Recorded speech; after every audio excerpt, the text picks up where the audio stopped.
आज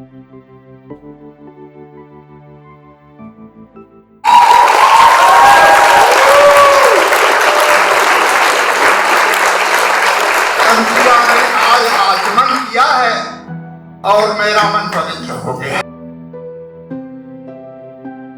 बहुत ही सुखद अवसर है। हमारा मंच इसलिए धनी है कि इतने धनी लोग, इतने समृद्ध लोग सामने बैठे हुए हैं। तो आपकी समृद्धि, इस मंच की समृद्धि है।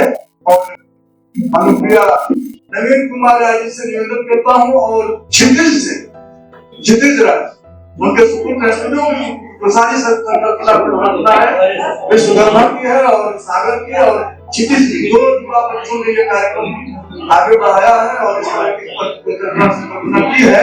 तो मैं दोनों से और सुमित और इन लोगों से निवेदन करता हूँ कि आप आए और आपके जीवन के माध्यम से सभी चित्र पर पुष्पार्चन, दीप प्रज्वलन की व्यवस्था संपन्न कराएं।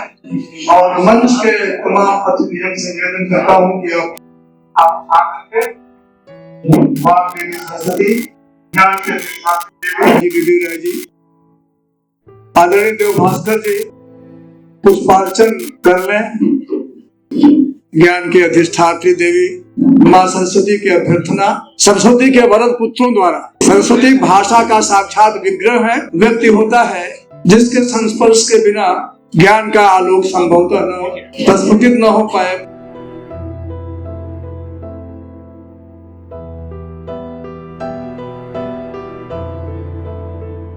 इसके बाद जो हमारे अपनी परंपरा है, जो अपना संस्कार है, हम जिन्हें आमंत्रित करते हैं उनका सम्मान करते हैं, अंग वस्त्र देकर, पुष्प गुच्छ देकर, पुष्प की माला समर्पित कर।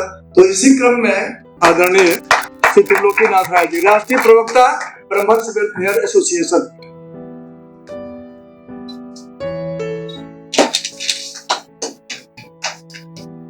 एक बहुत सुखद अवसर, एक सामाजिक कार्यकर्ता का सम्मान, अतिथियों का सम्मान हुआ।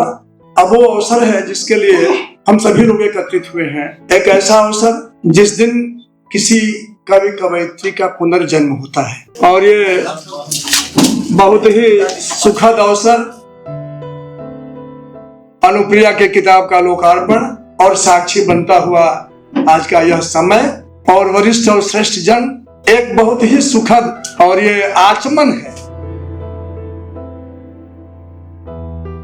ये आचमन है जब रचनाकार कलम की नोक पर परंपरा का बोझ उठा करके चलता है तो एक परात्पर कविता संपन्न होती है, ये केदारनाथ जी कहते हैं। तो मैं उम्मीद करता हूं कि आचमन के माध्यम से एक श्रेष्ठ रचना, एक श्रेष्ठ संकलन आप लोगों के हाथ में है और वो आने वाले कल को हिंदी साहित्य में अपनी एक स्थान, अपना एक जगह निश्चित रूप से बनाएगा। पुस्तक का प्रकाशन हुआ है आचमन के नाम से। मैं बहन को सादर धन्यवाद देता हूँ कि नारी शक्ति से लेकर और समाज में व्याप्त तमाम प्रकार की वेदना और संवेदना को व्यक्त करने के लिए आपने जो एक कलम उठाई है, मैं इसके लिए आपको साधुवाद देता हूँ और नमन करता हूँ।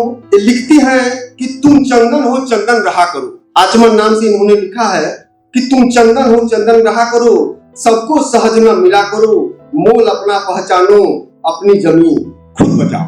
तो सबसे बड़ी बात है कि पुरुष प्रधान समाज में एक नारी के द्वारा इस प्रकार का लेखन, मैं समझता हूँ कि एक गंभीर विषय है। और इस लेखन के युग में चूंकि दौर बदल रहा है, लेखन है और पाठन है, अभिनेता है और दर्शक है, श्रोता है और वक्ता है, तो बड़ा आपसी संबंध होता है। जैसे कि लिखने वाला ने क्या लिख दिया, लेकिन यदि श्रोता अच्छा नहीं है, पाठक अच्छा नहीं है, तो लिखने वाला कुछ भी लिखे, अगर पाठक नहीं है तो कोई लिखने का बोल नहीं। अगर लिखने वाला ने कुछ लिखा है, उस बात को उसी भाव में पढ़ा जाना चाहिए ताकि लिखने वाले की लेखन की सार्थकता हो।